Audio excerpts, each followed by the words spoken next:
mace da Allah ya baki miji ya suturta ki gidan aure kika ce ke baki yadda da suturan ba abin da mijinki ke baki bai yi miki ba shekin yi abutan Facebook shekin bi farkan Facebook shekin yi I love you Facebook shekin shiga kusfa kin kulle kin tubi tsaraicin kin yi ficin gaban kin tura ma wani shekin step mamman kin tura ma wani shekin bude al'auran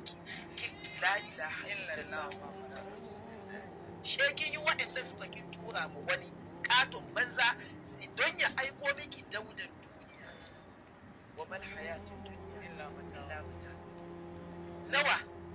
wa zai mutu abin ne shi da kudi